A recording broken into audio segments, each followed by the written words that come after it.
வீரயுக நாயகன் வேள்பாரி பகுதி 7. இருட்டும் போது நடுமலையின் மேற்கு திசை அடிவாரத்தில் இருந்து புலிவால் குகைக்கு வந்து சேர்ந்தார்கள். இவர்கள் வரும் முன்னரே அந்த குகையில் பலர் இருந்தனர். எல்லோரும் கொற்றவை கூத்து பார்க்க பரம்பு நாட்டின் வெவ்வேறு ஊர்களிலிருந்து வந்தவர்கள். புலிவால் குகை மிக நீளமானது. எத்தனை பேர் வேண்டுமானாலும் படுத்துறங்கி போகலாம். அதன் கீழ் மூலையில் கொடுங்கோடையிலும் வற்றாத நீரூற்று உண்டு. முன்னால் வந்தவர்கள் பந்தத்தை பொருத்தி வைத்திருந்தனர். ஏந்தி வந்த ஆயுதங்கள் ஓர் ஓரத்தில் சாய்த்து வைக்கப்பட்டிருந்தன. வேட்டூர் பழையனை பார்த்ததும் எல்லோருக்கும் பெருமகிழ்ச்சி. ஆசையோடு வந்து பேசினர். வயோதிகத்திலும் தளர்ந்து விடாத பழையனை பற்றி பேச எவ்வளவோ இருக்கின்றன. ஆணும் பெண்ணுமாக பெருங்கூட்டம் கூடியிருந்தது. தாங்கள் கொண்டு வந்த உணவுகளை பரிமாறிக்கொண்டனர். அவித்த பன்றிக்கறியை உப்பு போட்டு பிசைந்து பெருங்கூடையில் தூக்கி வந்திருந்தது ஒரு கூட்டம். 3 மலைகளை ஏறி இறங்கியவர்களின் பசியை அதுதான் தாங்கும். விரல்களுக்கு இடையில் பன்றியின் ஊன் ஒழுக கடித்து இழுத்தனர். மிகவும் களைத்து போயிருந்த கபிலருக்கு பனையோலை நிறைய துண்டங்களை எடுத்து வந்து நீலன் கொடுத்தான். உப்புக்கறியின் சுவை மிகவும் பிடித்திருந்தது. விரும்பி சாப்பிட்டார் கபிலர். இன்னும் சாப்பிட வேண்டும் போல் இருந்தது. அரை இருட்டில் நீலனை அடையாளம் காண முடியவில்லை. மற்றவர்களுக்கு எடுத்து கொடுத்து கொண்டிருப்பான். சத்தம் போட்டு அவனை அழைக்க தயங்கியபடி இருந்தார் கபிலர். பச்சிளங்குழந்தை ஒன்று பசித்து அழுதது. அப்போதுதான் கை நிறைய கரித்துண்டங்களை வாங்கிய அந்த தாய் அப்படியே பக்கத்தில் இருந்த கபிலரின் கையில் அவற்றை கொடுத்துவிட்டு சேலை துணியில் கையை துடைத்தபடியே ஓடிப்போய் மூலையில் தோல் விரித்து படுக்க போட்டிருந்த குழந்தையை தூக்கி பால் கொடுத்தாள். கபிலர் கையில் கரித்துண்டங்களோடு உட்கார்ந்திருந்தார். அவள் மறுமுலை தாங்கி குழந்தையை அணைத்தாள். அது வயிறு நிறைந்ததும் உதடு பிதுக்கி மறுத்தது. அதை மீண்டும் படுக்க போட்டு அழகிய சிரிப்போடு கன்னத்தை தொட்டு கொஞ்சிவிட்டு எழுந்தாள். இந்த கூட்டத்தில் யாரிடம் கரித்துண்டங்களை கொடுத்தோம் என்பது அவளுக்கு நினைவில் இல்லை. எல்லோரும் கரியை கடித்து இழுத்து கொண்டிருந்தனர். பனங்கூடையின் அருகில் போனாள். கரி தீர்ந்து விட்டது. அவள் மிகவும் சோர்ந்து போனாள். அந்த அரை இருட்டில் அவளின் தவிப்பு யார் கண்ணிலும் படாமல் இருந்தது. சற்றே கலங்கியபடி அவள் திரும்பும்போது, மகளே, உனக்கான உணவு எனது கையில் இருக்கிறது என்றது கபிலரின் குரல். அவள் குரல் கேட்ட இடம் நோக்கி வந்தாள். கை தாழ்த்தாமல் அப்படியே பிடித்திருந்தார் கபிலர். வாங்கி அவள் கனிந்த சிரிப்பில் நன்றி சொல்லியபடி கரித்துண்டங்களை கடித்தாள். கடும் பசி, சுவை வேறு இழுத்தது. கையில் இருப்பதில் ஒரு துண்டையாவது சாப்பிடலாமா என பலமுறை தோன்றியது. ஆனால் கை நிறைய கரித்துண்டங்களை வாங்கிய நீ குழந்தையின் குரல் கேட்ட கணத்தில் மொத்தத்தையும் உதறிவிட்டு ஓடினாயே. தாய்மைக்கு முன்பு ஆண்களாகிய நாங்கள் அற்ப புழுவம்மா என்றார் கபிலர். பெரிய சொல்கிறீர்கள். இருட்டில் உங்களின் முகம் தெரியவில்லை. ஆனாலும் தந்தையை முகத்தை பார்த்துதான் அடையாளம் காண வேண்டுமா என்ன? சாப்பிட்டு கொண்டே பேசினாள். ஈச்ச மதுவுக்கு வறுத்த கறிதான் சரியான ஈடு. ஆனாலும் வெப்பத்தை அடை காத்திருக்கும் கற்குகைக்குள் உப்பு கரித்துண்டுகள் எல்லாவற்றையும் விஞ்சும். அலுப்பு தீர எடுத்து முடித்தது அந்த கூட்டம். பலி பொறுக்க இன்னொரு குவலையும் சேர்த்து கொடுத்தான் நீலன். குடித்த கபிலர் ஓரமாக படுத்து சமாளிப்போம் என முயற்சி செய்தார். எத்தனை ஆண்டுகள் காட்டில் வாழ்ந்தாலும் ஒவ்வொரு நாளும் புது புது அனுபவத்தை தரவல்லது காடு. அன்றைய அனுபவத்தின் கதை காக்கா விரிச்சியை பற்றியதாக இருந்தது. இளம் வயது, எந்த விலங்கையும் வீழ்த்தும் துணிவோடு வேல்கம்பை தூக்கி நிற்கும். வயோதிகம், எவ்வளவு கொடும் விலங்கிடமிருந்தும் எளிதில் தப்பிக்கும் வித்தையை கக்கத்தில் வைத்து காத்திருக்கும். பழையனின் கம்புக்கூட்டுக்குள் அவன் மரணத்தை வென்ற பல கதைகள் இடுக்கி கிடந்தன. அதில் இன்னொன்றாக இன்றைய கதையும் சேர்ந்து கொண்டது. கபிலர் தூக்கமின்றி எழுந்து உட்கார்ந்தார். தாகம் எடுத்தது. சுனை நோக்கி போகலாம் என நினைத்து எழுந்தார்.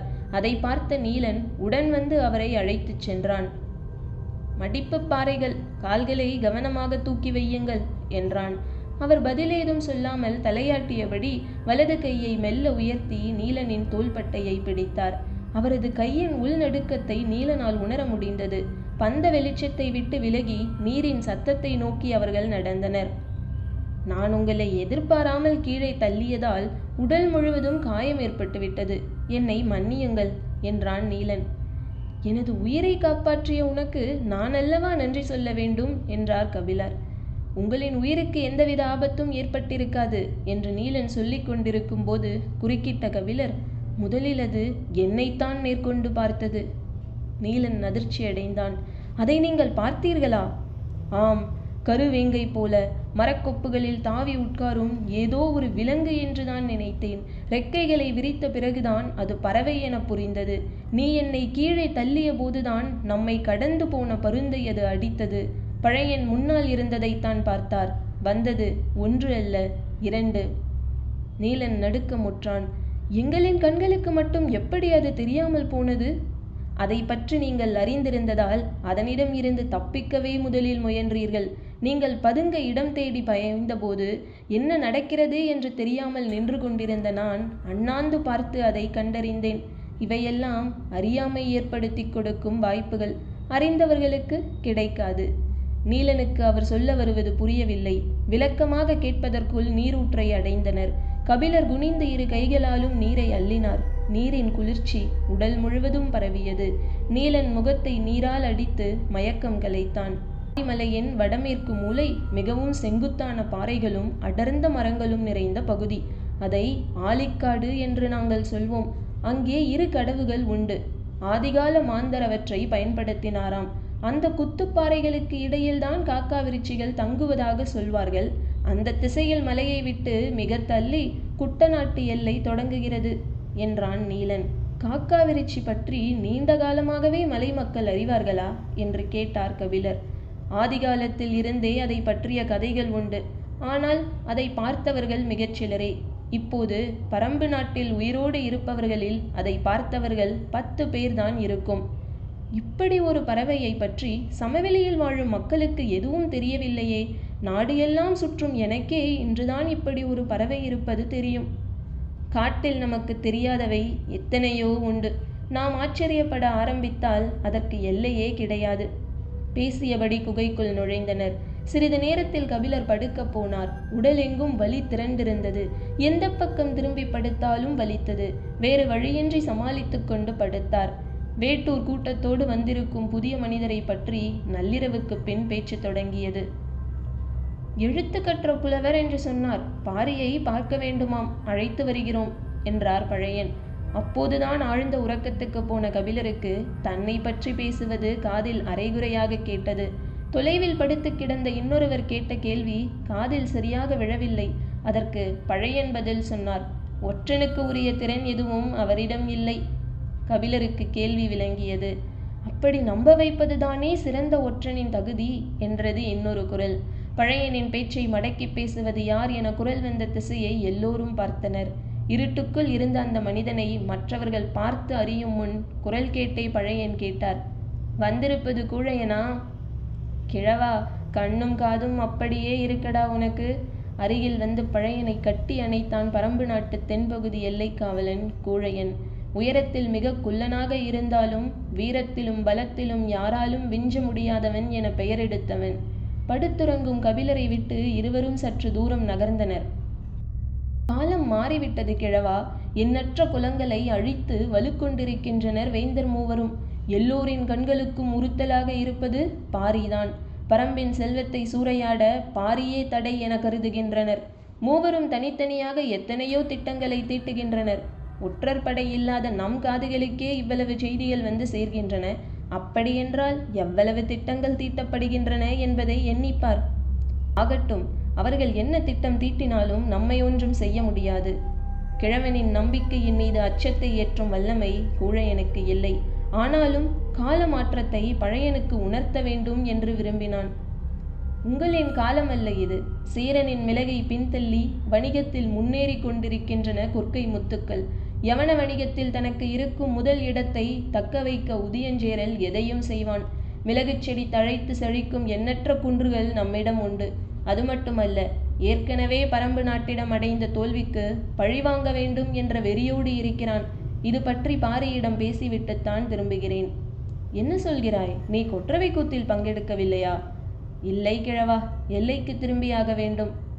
கொற்றவை கூத்தில் பங்கெடுக்காமல் திரும்பும் அளவுக்கு நிலைமை மோசமாக உள்ளதா? நீங்கள் நம்ப மாட்டீர்கள், ஆனால் உண்மை அதுதான். கிழவன் குறுகுருவென கூழையனையே பார்த்தான். எதை வைத்துச் சொல்கிறாய்?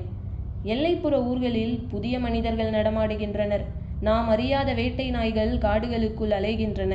பள்ளத்தூருக்கு வரும் உப்பு வணிகர் முன்பு போல் உடனுக்குடன் புறப்படுவது இல்லை.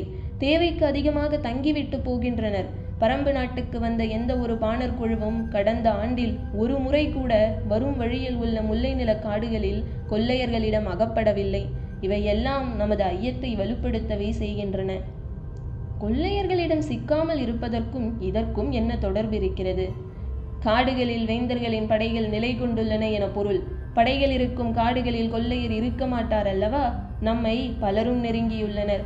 வழக்கத்துக்கு அதிகமாக இந்த ஆண்டு அதிக விருந்தினர் வந்துள்ளனர். போருக்கு முன்னர் விருந்தினரின் எண்ணிக்கை பெருகும் என கேள்விப்பட்டதில்லையா? அதற்காக விருந்தினரை எல்லாம் சந்தேகப்பட முடியுமா? சந்தேகப்பட முடியாது, ஆனால் கண்டறிய முடியும். அதற்கான எந்த முயற்சியும் செய்யாமல் தான் நீங்கள் இவரை அழைத்து கொண்டு போகிறீர்கள். என்ன செய்திருக்க வேண்டும்? பாணருக்குத்தான் வறுமை காரணமாக பரிசில் பெற வேண்டிய தேவை இருக்கிறது. புலவனுக்கு இங்கு என்ன வேலை? எழுத்து கற்றவனுக்கு உதவத்தான் மூவேந்தரும் போட்டி போடுகின்றனரே. அவரிடம் கிடைக்காத பொன்னா பொருளா? அப்படி இருக்க இவ்வளவு கடினமான ஒரு மலைப்பயணத்தை செய்ய வேண்டிய தேவை என்ன? இவை எல்லாவற்றையும் பற்றி கூட நீ அவரிடம் பேசாமல் இருந்திருக்கலாம். ஆனால் தனித்த தேரில் வந்து இறங்கி காட்டுக்குள் நுழைந்திருக்கிறார். இறக்கிவிட்டு போனது யாருடைய தேர்? தேரில் வந்து இறங்கும் பலம் கொண்டவன் காட்டின் கடுமையை அனுபவிப்பது எதனால்? பழையனின் கண்கள் நீலனை தேடின. அவன் கூழையனுக்கு பின்னால் நின்றிருந்தான். ஆகட்டும், நாளை காலையில் அவரிடம் பேச்சு கொடுத்து பார்க்கிறேன் என்றார் பழையன். கூழையனின் முகத்தில் சிரிப்பு படர்ந்தது. ஏன் சிரிக்கிறாய் என்று கேட்டார் பழையன். நம்பிய பிறகு ஒருவனை சந்தேகப்படுவது எளிது அல்ல. அதுவும் உன்னால் உறுதியாக முடியாது. நானே காலையில் அவருடன் பேசுகிறேன். உங்களோடு அனுப்பி வைப்பதா என்னோடு அழைத்துச் செல்வதா என்பதை அவர் அளிக்கும் பதில்கள் முடிவு செய்யட்டும் என்றான் கூழையன். பழையனும் நீலனும் அதன் பிறகு பேசிக்கொள்ளவில்லை.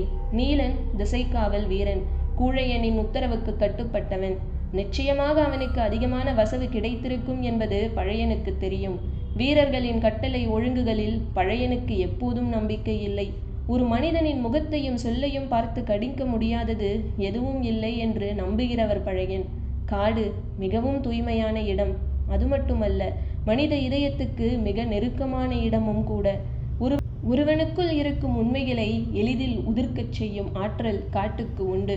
காட்டின் ஊடே பயணப்படும் ஒருவனால் கபடத்தனத்தை மறைத்து இவ்வளவு தொலைவு எடுத்து வர முடியாது. இதை உணர முடியாத அளவுக்கு கூழையனை பதற்றம் தொற்றியுள்ளது. காலையில் என்னதான் நடக்கிறது பார்ப்போம் என்ற முடிவோடு தலை சாய்த்தான் பழையன். காலையில் பறவைகளின் ஒலியால் காடு நிரம்பி இருந்தது. கபிலரின் தூக்கம் கலைந்தது. உடல் முறுக்கி எழுந்தார். முடிச்சுகள் பிரிவதைப் போல தசைநார்கள் பிரிந்து அவிழ்ந்தன. வலி இலகுவாகிறதா விட்டு பிடிக்கிறதா என தெரியவில்லை. இரவு முழுவதும் கேட்டுக்கொண்டே இருந்த பேச்சு சத்தம் எதுவும் இப்போது இல்லை. மெல்ல கண்கள் விழித்து பார்த்தார். குகைக்குள் யாரும் இருப்பது போல தெரியவில்லை. அதிகாலையிலேயே எழுந்து போய்விட்டனரா? மற்றவர் போயிருந்தாலும் அழைத்துச் செல்ல நீலன் இருப்பானே, எங்கே அவனை காணோம் என்று நினைத்தபடியே எழுந்து உட்கார்ந்தார். குகை முகப்பின் வழியே சூரிய ஒளி பாய்ந்து வந்து கொண்டிருந்தது. அப்போது ஓரத்தில் இருந்த பாறையின் மீது ஒருவர் உட்கார்ந்திருப்பது தெரிந்தது. கண்களை கசக்கிக் கொண்டு பார்த்தார் கபிலர். முகம் தெரியவில்லை. நெடு உயரம், திரண்டு விரிந்திருந்த தோள்கள் உடல் அமைப்பின் கம்பீரத்தை சொல்லின. கபிலர் எழுந்து விட்டதை பார்த்த அந்த மனிதர் முன்னோக்கி நடந்து வந்தார். முழு சூரியனையும் அவரது முதுகு அடைத்திருக்க பின்புறம் இருந்து சூரிய ஒளி பீச்சி அடித்து கொண்டிருந்தது. தோள்பட்டையில் விழுந்து சுருண்டிருக்கும் தலைமுடியின் வழியே பாய்ந்து வரியும் ஒளி மேல்படர கபிலர் கையூன்றி எழுந்தார். மஞ்சள் ஒளியால் கண்கள் கூசின. ஆனாலும் காட்சியின் அபூர்வம் அவரை இமை கொட்டாமல் பார்க்க வைத்தது. குகைக்கு முன்புறம் இருந்த மலைச்சரிவில் மொத்த கூட்டமும் நின்று கொண்டிருப்பது அரைகுறையாக தெரிந்தது. எட்டி பார்க்கும்போது முன்னகர்ந்து வருபவரின் குரல் குகையெங்கும் ஒலித்தது. முதல் நாளே கால் தசை பிறண்டு விட்டது. நாக்கருத்தான் புற்கள் உடலெங்கும் கீறியுள்ளன. காக்கா விரிச்சி நிலைகுலைய வைத்துள்ளது. நீலன் எதிர்பாராமல் தூக்கி அடித்திருக்கிறான். இவ்வளவு தாக்குதல்களையும் வலியையும் தாங்கியபடி விடாமல் மலைகள் கடந்து வந்திருக்கிறீர்களே, இனியாவது உங்களை எனது தோளிலே தூக்கிச் செல்ல அனுமதிப்பீர்களா? திகைப்பில் இருந்து மீளாத கபிலர் நெருங்கி வரும் அந்த மாமனிதனை பார்த்து கேட்டார். நீங்கள் யார்? வேல்பாரி